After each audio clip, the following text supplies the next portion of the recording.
The Art of Discernment, Season 3, Episode 2. What did America's founders believe? Hello and welcome to the Art of Discernment. I'm Dr. Bob Dickson, chair of the communication department here at the Masters University. And my guest here with me is Dr. Gregg Frazer, dean of our John P. Stead School of Humanities. Dr. Frazer is also professor of history and political studies and author of The Religious Beliefs of America's Founders, Reason, Revelation, and Revolution. He also wrote an article on the faith of the Founding Fathers for the university's website, which continues to be one of our most read articles each month. We'll reference that article during today's discussion. Dr. Frazer, thank you for joining us today. Glad to be here. So let me jump right in. Why does it matter for Christians and society at large to have an accurate account and understanding of the Founding Fathers' religious beliefs? Well, first of all, we believe in truth.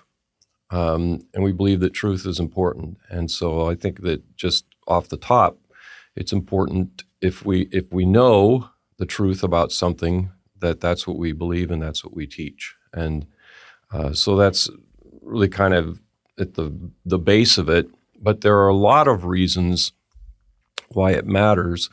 Probably the most significant these days is that we want people's focus and people's attention on what really matters in the long run. In other words, if one believes, for example, that America was founded as a Christian nation on biblical principles and so on and so forth, and then one says we have to go back to that, and they focus all of their attention, their resources, their time, their money on trying to fix the world through political processes, then that's problematic. I believe that our trust when it comes to politics, as in every other area, has to be in God. And, Jesus taught that the world is sinful and wicked and in trouble because men love the darkness, not because we need just one more congressman or one more Supreme Court justice or just the right president. That isn't going to fix America's moral problem. America's moral problem is in the hearts of men, that they love the darkness, that they love their sin. And so really only the church has the answer to the moral problems of America. And trying to reach that through some type of moralizing system of government or that type of thing just isn't. It's not going to work, and it's not what we should be doing. We should be putting laying up treasure in heaven, and we should be seeking the kingdom, not the republic. Before we dive into all the details of this conversation, can you just make a distinction between the Founding Fathers and then just generally people who lived during the founding era, and why it's important to differentiate those voices? Yeah. So first of all, the Founding Fathers is a rather amorphous term. People kick it around like it's a group of guys who all believe the same things, and they didn't. And it's dangerous to start a sentence with the Founding Fathers believed or the Founding Fathers said, unless you're talking about the Constitution, which they agreed on and wrote. Other than that, they were individuals who had individual beliefs and understandings and viewpoints and whatnot. But aside from that, the big distinction between the American founders and the people as a whole at that time is the American founders were much more highly educated. And they were educated in Enlightenment thought and rationalism. And so that's a huge distinction. Not only were the Founding Fathers, the political figures, educated in Enlightenment thought, but so were most of the ministers of the period. And then the people just relied upon them because they were educated to lead them and to teach them and so on and so forth. But people sometimes talk about, the common people of that era were churchgoers and whatnot. And Actually, that's a big debate in historical circles as to the extent to which they were churchgoers. But even to the extent that they were churchgoers, what they were being taught from the pulpit was Enlightenment rationalism. In fact, most people don't know that the whole reason that Yale was started was because the ministers were being taught at Harvard, and congregations were complaining that their ministers that they were getting didn't know the gospel and didn't believe the gospel. And so Yale was started to kind of return to that, and within 10 years, it had gone down the tubes as well. So, I mean, that's the big distinction is that the people we call the founding fathers were more highly educated, and that was an Enlightenment thought. So, what did the founding fathers believe, if it wasn't what we think of when we say Christianity? Well, again, I won't say the founding fathers because many of the founding fathers were Christians. There were Christians among the founding fathers, contrary to popular belief. So when I started this, when I wrote this book and I delved into the religious beliefs of the founders, one of the things I wanted to dispel was the idea that the founders were all deists or rank secularists. And in fact, hardly any of them were deists. You have to go pretty far down the list. If you start listing founding fathers, you have to go pretty far down the list before you find any deists. And you can name two or three that are way down the list in terms of what people would know. So there were hardly any deists to start with. So the left is wrong, and they weren't secularists either. They were religious. The Supreme Court is completely wrong in their wall of separation notion. Nobody believed in that. Even Jefferson, that they quote it from, didn't believe in it the way the court applies it. So they wanted religion in public life. They believed that it was important to have religion in public life for reasons we can maybe get into later. But they weren't deists, so the left was wrong. But I argue that the right is also wrong. They weren't Christians for the most part. There were Christians among the founding fathers for sure, but the most influential founders, the ones that were most influential in terms of the founding documents, the Constitution, the Declaration of Independence, and in terms of putting the system into place, were what I call theistic rationalists. They weren't Christians, they weren't deists, they were something in the middle. Theistic rationalism is a belief system that takes from Protestant Christianity and takes from Enlightenment rationalism. And then what they did was they were raised in sort of Christendom in an age and in a world that had some sort of nominal Christianity at its base. So they understood Christianity. The Bible was in everybody's home. It was the only book that was published like that. And so they were familiar with the Bible and Christianity, but they had problems with the irrationality of the Bible at times, what they thought was irrational, supernatural things and so forth. And so, and then they were taught in their advanced training in the university, they were taught Enlightenment rationalism, but they didn't completely swallow that either because they thought parts of that were irrational as well. So what they did was they took from Enlightenment rationalism certain things and from Protestant Christianity certain things, and they melded it together into sort of their own belief system, which I've termed theistic rationalism. It's theistic because they believe in a present God, unlike the deists who believed in an absent God, but it's fundamentally rationalism. The deciding factor, they believe that Protestant Christianity and rationalism, Enlightenment thought will take you to the same place most of the time, but when the roads diverge, they went with rationalism, with reason. And so they took the elements that they thought were reasonable from Christianity and reasonable from Enlightenment thought and created this kind of unique belief system. This theistic rationalism, in what ways did it influence their thinking and as they founded this country? Well, again, they discarded, for the most part, anything supernatural.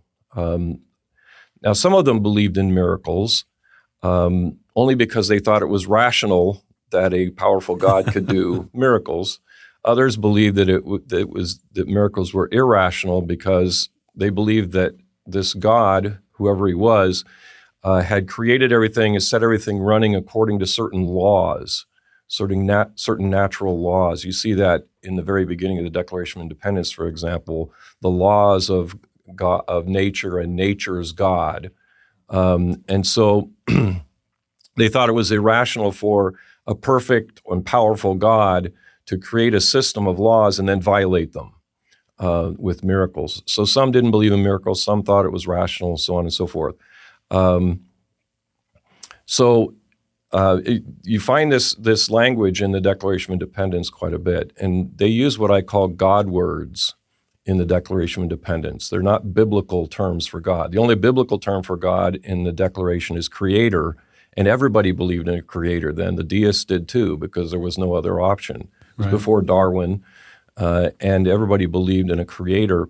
So there aren't any biblical terms. Jefferson, being a theistic rationalism, which I argue that he was, wrote the Declaration of Independence, I think very artfully. That's the word that I use. He wrote it to appeal to the different religious camps, but not ultimately offend anybody. That's why today, 200 years later, secularists can say, oh, it's a rationalist secular document, and Christians say, oh, it's a Christian document, and Jews aren't offended by it either. Everybody's okay with it because he wrote it in such a way, as theistic rationalists did, to try to appeal to all the various groups, because they didn't have a dog in the race.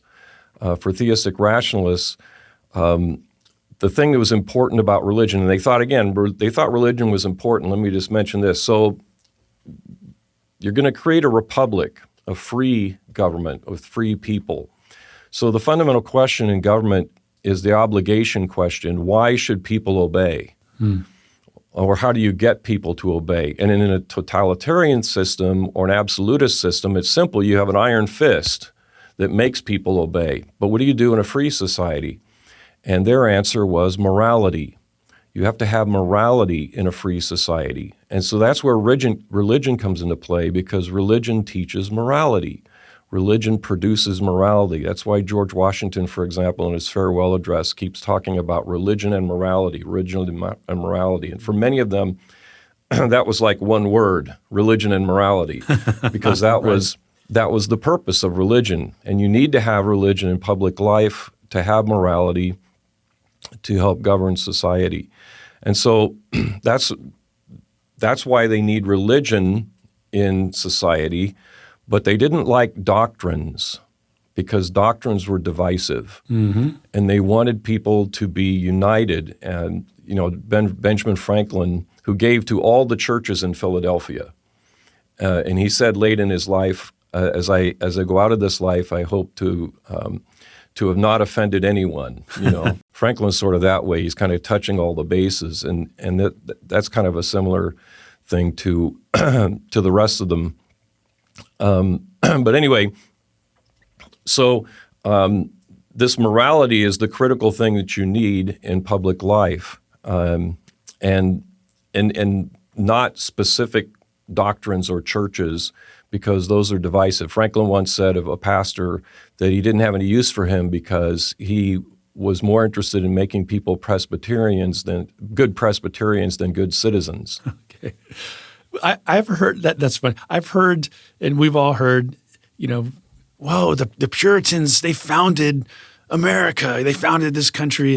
And in your article, you refute that assumption that happened. You say, no, it was the Puritans founded something, but it was Massachusetts. And talk a bit about that and why that's important to distinguish. Yeah, I think it's interesting that the people who want to make the Christian America argument always start with the Puritans. Well, it's not the first colony. Jamestown was the first colony. It's not the largest colony. Why do we focus all of our attention on that? Well, because it was founded by Puritans, and they want to make that case. But they didn't found the United States. This is 160 years before the founding of the United States. And so and they founded this one region But there are 13 states ultimately that create the United States, and Massachusetts is only one of them. Why all the focus on that? Why does that determine for everybody else? Some of the states had religious influence. Maryland was heavily influenced by Catholics.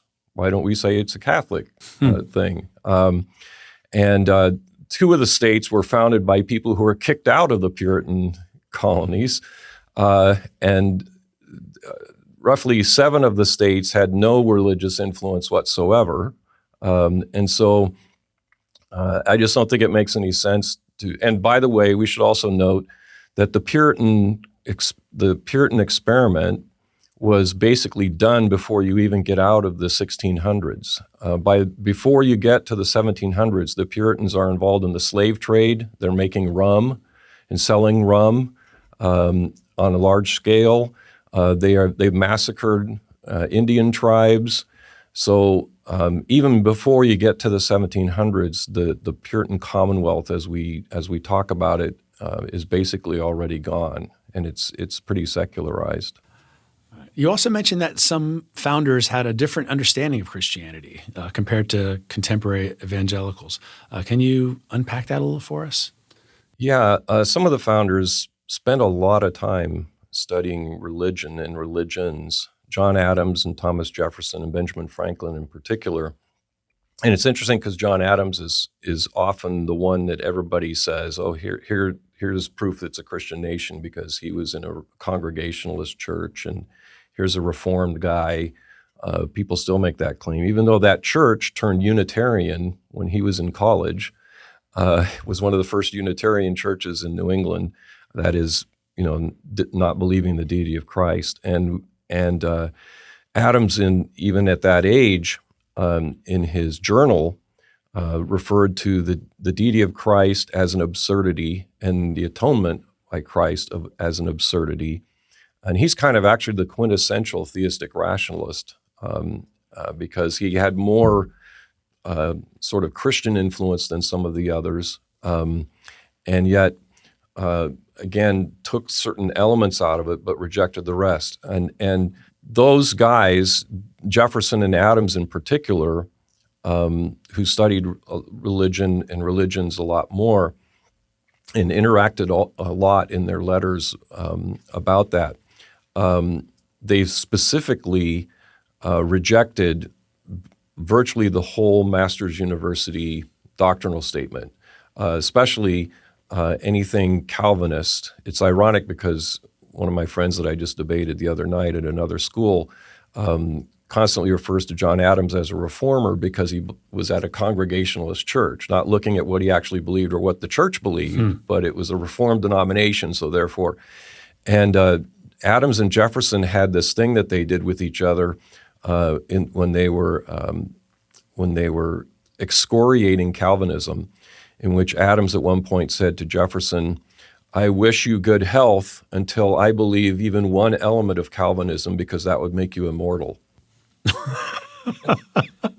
And so they were pretty adamant about rejecting the deity of Christ, salvation by faith, the atonement.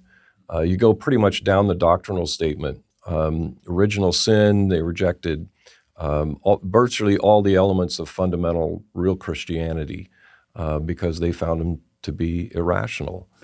It's hard to not start denying things in Scripture if you really want everything to be rational, to make sense to you when we're talking about the mind of God. But that makes sense. Yeah, they denied the veracity of Scripture. What they did was unlike deists, this is another way in which they were not deists. Unlike deists, they didn't reject all written revelation, but their standard for what counted as written revelation was what they thought was reasonable. So parts of Scripture that they thought were reasonable, they accepted those as revelation from God, which means ultimately they're God.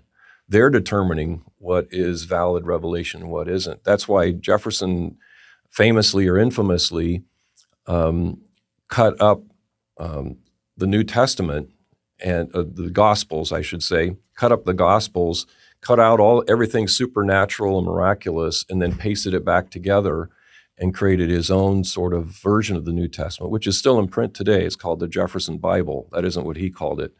But so he believed that he believed Jesus was a great moral teacher. This is what the theistic rationalists believed in general. Jesus was a great moral teacher, and that's it. And he wasn't God. He didn't come to die for the sins of mankind. He came to teach morality. And there are actually many roads to heaven.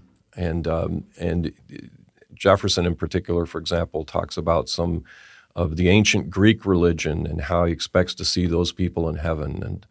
And so he believed that Adams believed that the Shastra, which was a Hindu document, had as great a doctrine as the person of Christianity that he thought had the best Christian doctrine.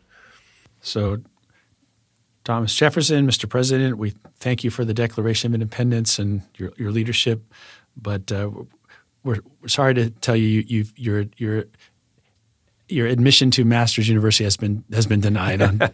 If we pushed a doctoral statement across the table, he would not sign that. No. Interesting. You wrote that not a single founding father or founder claimed to intend the creation of a Christian nation. Why is the absence of that claim so important, and how does it challenge, certain narratives that we hear about America's founding?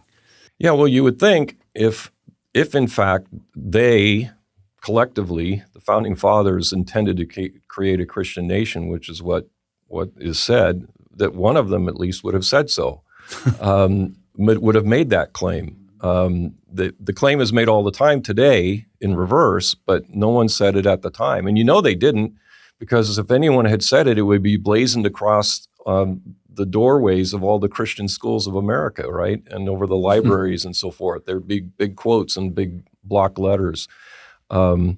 So aside from a lot of other problems with evidence for that, to me, that's just kind of a glaring thing. It seems as if someone would have said so if that was actually their purpose. Just going back to something you said earlier, it's kind of burning a question in my mind. When the founders assumed religion as sort of the moral binding to go along with the laws, what happens when the moral binding separates? What happens when we have sort of a wholesale abandonment of religion or kind of common morality that I think a lot of people would say is evident today? What happens then? Well, what happens is what we have today, which is society coming apart. And they believed that you had to have a base of what they called civic virtue or public virtue. Now, that wasn't entirely what we think of as virtue. It was more political. But nonetheless, it was based on certain things such as people being willing to obey laws and rules without compulsion, without being forced to. And the fact that for years, I'll just offend everybody listening, the fact that for years people have said, well, I can violate the speed limit because they're not enforcing it, has taught generations of young people that the law isn't really itself really important. It's what you can get away with. And now you have people storming into Walgreens stores and stealing right up to $900 worth of stuff because they're not enforcing it. And so the framers of the Constitution and most of the founders would have been appalled at the notion that you would teach young people that you can do it as long as they're not enforcing the law. Because one of their fundamental principles was, for a free society, was that the people have a respect for the law independent of whether it's being enforced or not. So that's just one element, but there's a lot of elements in which the society was based on a fundamentally moral base. And in the Federalist Papers, Publius says that a Republican form of government doesn't work without virtue. The people have to have sufficient virtue is the term that he uses. And I would argue that we no longer do, and that's why things are coming apart. And let me just add to that too, by the way, that when they talked about having sufficient virtue and morality, again, it didn't have to be Christian morality or Christian virtue. Any religion would do. And they didn't specify Christianity. They studied all the religions, some of them, John Adams and Thomas Jefferson in particular, studied all the religions of the world. And they just came to the conclusion that all religions teach morality, and there are many roads to heaven is another thing that they believed. And they had their own notions of Christianity, which was basically doing good, being good. That, for them, was Christianity. And they thought it was absurd, things like the atonement and even the incarnation, they thought was absurd, that a God would come and take the form of lowly man and walk in mud and so on and so forth. It is absurd. It is. That's what I'm saying. That's why if rationalism is your centerpiece, right, that's not rational. That would happen. It's a totally irrational. It's a supernatural thing, and so they struggled with that kind of thing. So the reason, by the way, that they could in the First Amendment allow for freedom of religion is because, again, they didn't have a dog in the fight or a horse in the race. They didn't have a particular religion, and so I argued that they were actually establishing a religion. They were establishing theistic rationalism. They were establishing a system in which any religion will do, but religion is important. You stated that promotion of the Christian America idea causes believers to confuse their cultural American heritage with biblical Christianity. What do you mean by that exactly? And what steps can believers do to, or what steps can they take to avoid falling into that? Yeah. Unfortunately, too many Americans worship a sort of tribal god of America.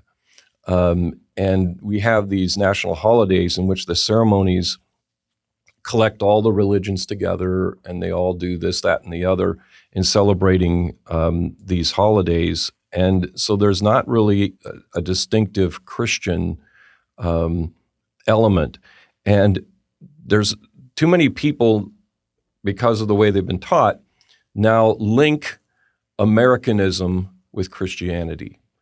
And it's almost, in many cases, it is an idolatrous type of situation in which, now, for example, I go and speak at churches. And generally what I do is I don't give my own opinion. I just have a PowerPoint in which I show what they said they believed. They said this, they said this, they said this. And in their by the way, in their private writings.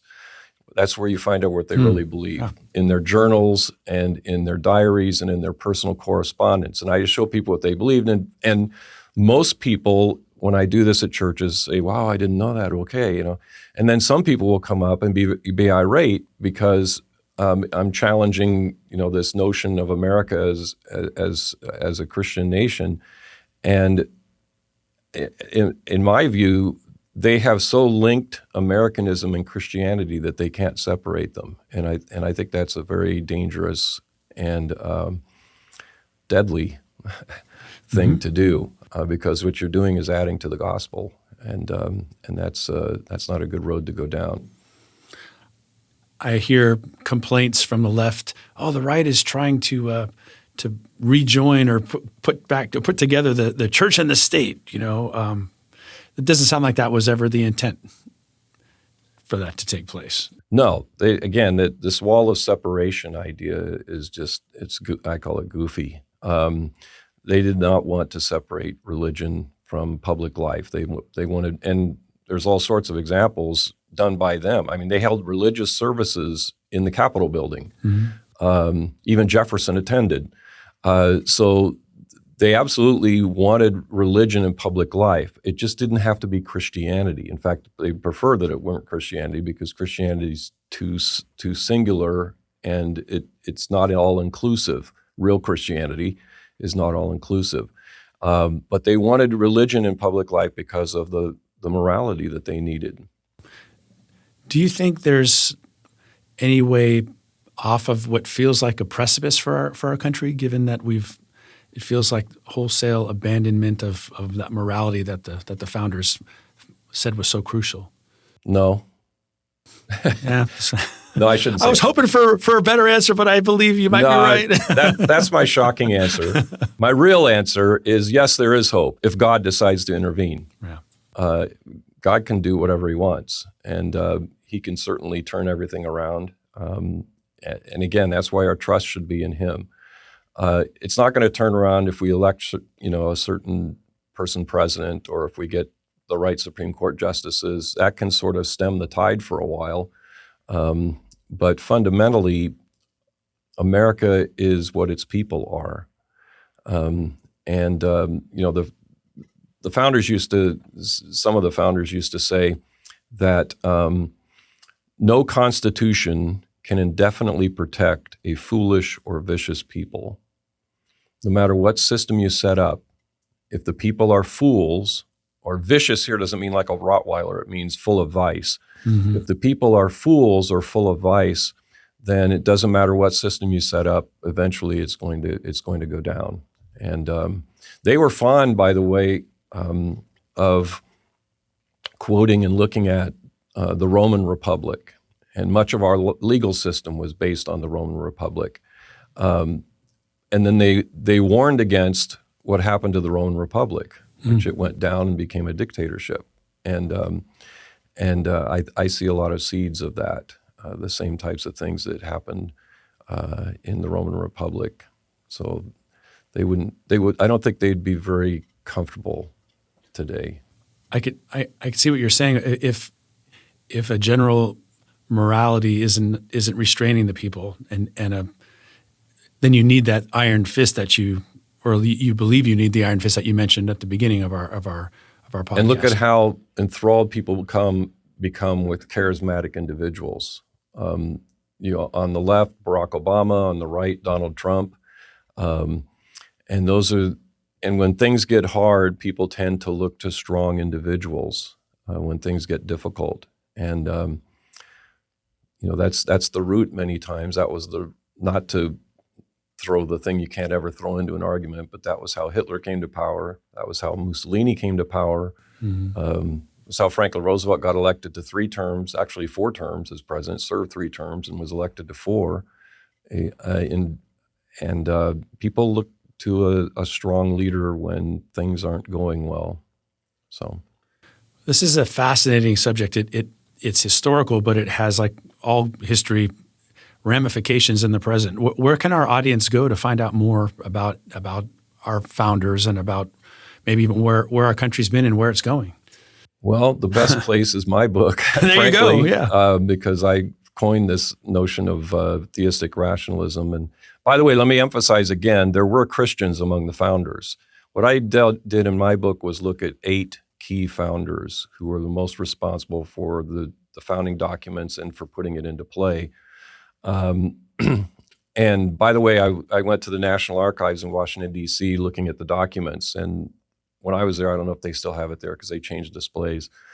But they had displays, they had individual displays around the semicircle in which they each one highlighted a key founding father. And of my 8 people, 7 of them were in the first 8 displays. So I think they are legitimately the key people. But if I were to go to a 9th, he was a Christian. He was a solid Christian. Who can you name him? Who was he? That's Roger Sherman. Okay. And John Jay, first Chief Justice of the Supreme Court, he was a Christian. So there were Christians among the founders. I'm not arguing that there weren't, but they weren't the most influential people. It's just like, when you get into a meeting room or something, you have a room of 20, 30 people, but 1 or 2 people really control things and dominate things. But there are always certain key people, and then think about Congress and so forth. There are certain key people, their names because they're the movers and the shakers. Well, these are the movers and shakers among the founders and the framers. But the 9th one would have been a Christian. I should add that for our audience, all this material is part of the general ed curriculum here at Masters. That every student who comes here is going to take U.S. history, U.S. government, and they're going to learn directly from you, and they're going to read your book, and going to have this framing that our audience is hearing right now. So important, so critical to to have a right view of who we are as a nation and what that means for us today. So I'll mention another book too, just so it isn't entirely self-serving. There's also a book called The Search for Christian America, and it was co-written by Mark Knoll, who is arguably the preeminent Christian historian today. By the way, blurb in my book, and I talked with him about it. And then George Marsden, another prominent person, and Nathan Hatch. So the three of them wrote this book, The Search for Christian America. It's out of print, so you'd have to get it at a used bookstore or something like that, a used book site online. But it also basically gives the same idea as mine. Dr. Frazer, thank you so much for joining us today and for this conversation. It's always a joy to talk to you and a pleasure. And I always leave the conversation feeling smarter than when, and much bit more well-informed. No, smarter than I was. Yeah. So I appreciate that. Thank you so much. Thank you. Thanks for joining us for The Art of Discernment, a podcast of the Masters University. You can learn more about the university at masters.edu. Be sure to subscribe to The Art of Discernment wherever you listen to podcasts. And if you're watching us on YouTube, subscribe to our channel. If you know someone who would benefit from today's show, we encourage you to share it with them. We'll see you next time.